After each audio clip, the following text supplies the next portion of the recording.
The shipping container that arrived at Dock 7 wasn't supposed to contain military-grade assault rifles. Night shift forklift operator Marcus Rodriguez opened the mislabeled crate expecting auto parts and found enough firepower to arm a small military unit. What the arms smugglers didn't know was that their warehouse had been infiltrated by a former ATF special agent who had spent 16 years tracking weapons trafficking networks. Their biggest mistake was storing illegal firearms under the nose of someone who knew exactly how to shut them down. Some criminals think they're invisible until they discover they've been operating under the watchful eye of someone who made a career of hunting people exactly like them. Before we dive into this intense story of federal investigation, criminal networks, and the agent who never really retired, tell me in the comments which city you're watching from today. And if you believe stories like Marcus's prove that justice often comes from unexpected places, hit that subscribe button and help us honor those who never stop protecting our communities. Marcus Rodriguez had been working night shift at Peterson Industrial Warehouse for exactly 2 years, 4 months, and 11 days. To his co-workers, he was a reliable forklift operator who showed up on time, moved cargo efficiently, and minded his own business. What they didn't know was that Marcus's attention to detail and systematic approach to warehouse operations came from 16 years as a special agent with a Bureau of Alcohol, Tobacco, Firearms, and Explosives. The warehouse sat in the industrial district of Port City, a maze of shipping containers, freight companies, and legitimate businesses that provided perfect cover for criminal operations. Marcus supervised the night shift, when most of the international cargo arrived and documentation was less thoroughly scrutinized. It was exactly the kind of environment where weapons trafficking networks thrived, and Marcus is trained. I had been cataloging suspicious activities since his first week on the job. Marcus had joined the ATF straight out of college, drawn by the combination of federal law enforcement and the technical challenges of firearms investigation.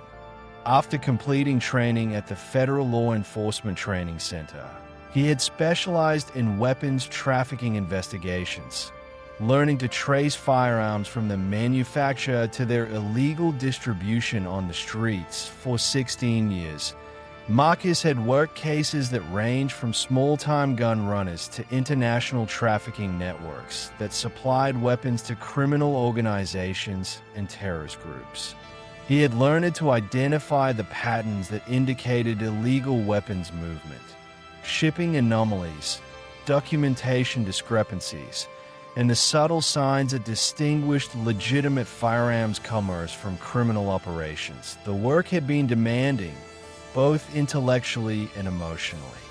Every illegal weapon that Marcus failed to intercept could end up being used in violent crimes, and the psychological weight of that responsibility had accumulated over years of complex investigations.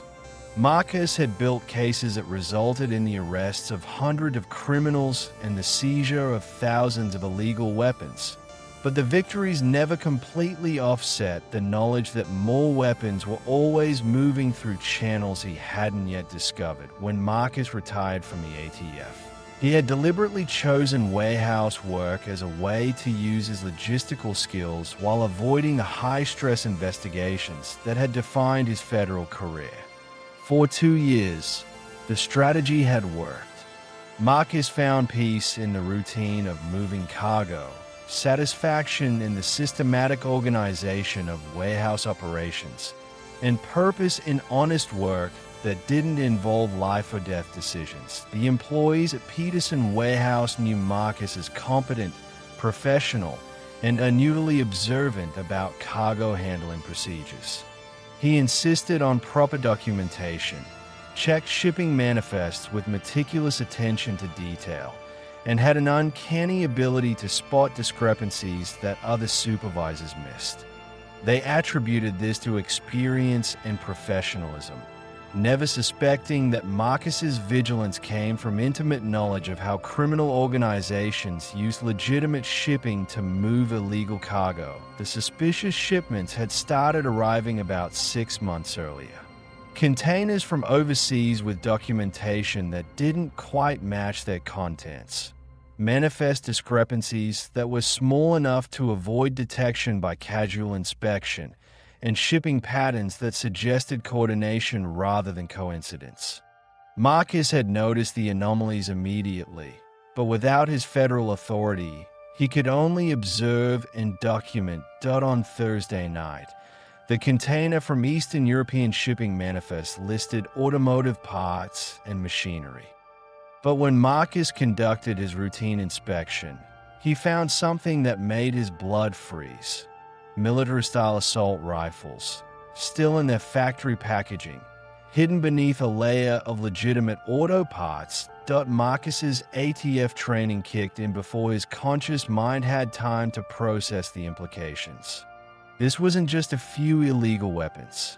This was a sophisticated trafficking operation using the warehouse as a distribution point for military-grade firearms that had no legal civilian market in the United States. As Marcus examined the weapons more closely, he recognized the signatures of professional trafficking, serial numbers that had been professionally removed, packaging that indicated military or law enforcement sources, and quantities that suggested distribution to multiple criminal organizations.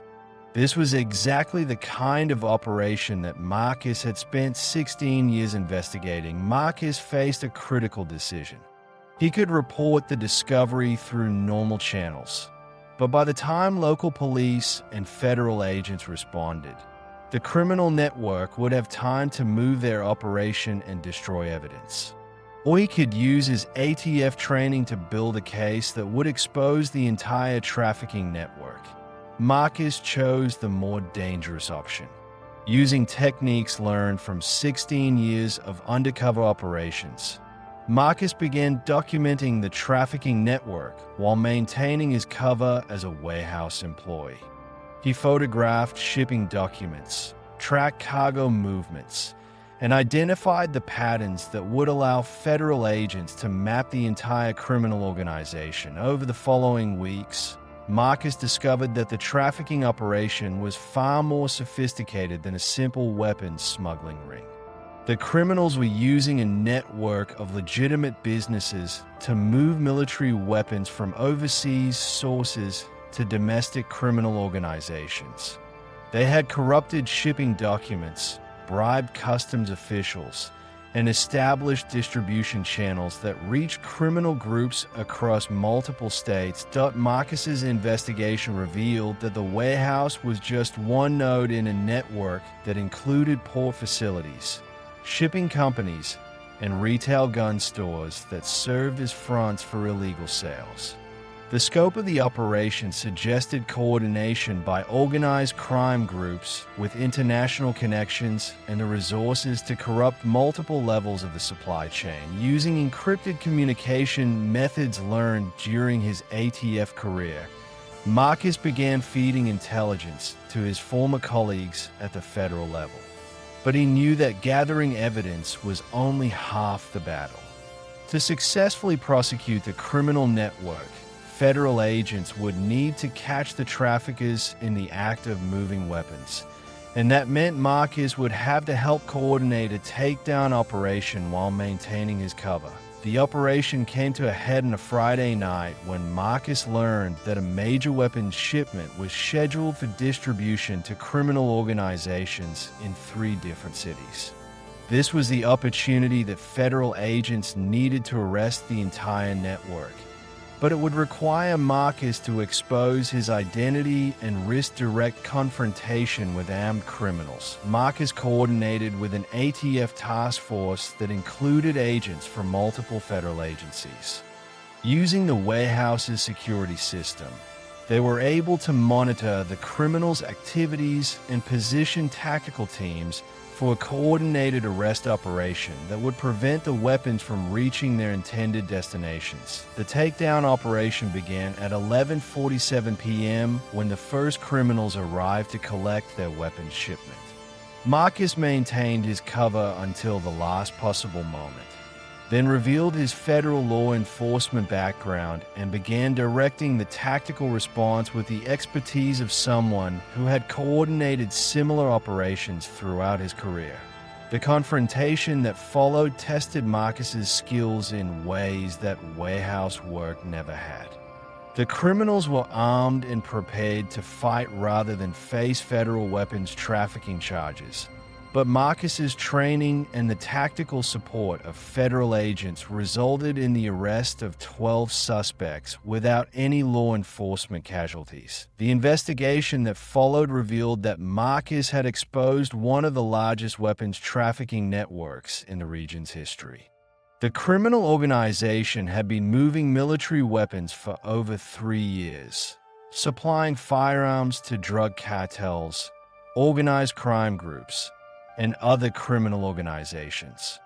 Without Marcus's expertise and willingness to work undercover, the network could have continued operating indefinitely. The final evidence count included over 400 illegal weapons, documentation of corrupt officials at multiple levels of government, and intelligence that led to additional arrests in 6 other states. The case resulted in federal convictions that collectively represented over 200 years in prison sentences. Marcus's former colleagues at the ATF offered him a position returning to federal law enforcement, but Marcus chose to remain in the private sector. However, he began working as a consultant with federal agencies, using his warehouse experience to help identify other businesses that might be serving as fronts for criminal operations. The Peterson warehouse implemented enhanced security procedures based on Marcus's recommendations, and other shipping companies began recruiting former federal agents for their security departments.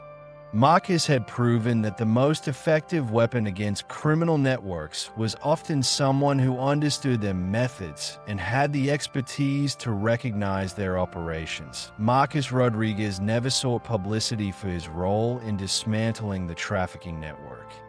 The techniques he had used were sensitive law enforcement methods, and the criminals he had helped arrest were part of organizations that didn't forgive or forget.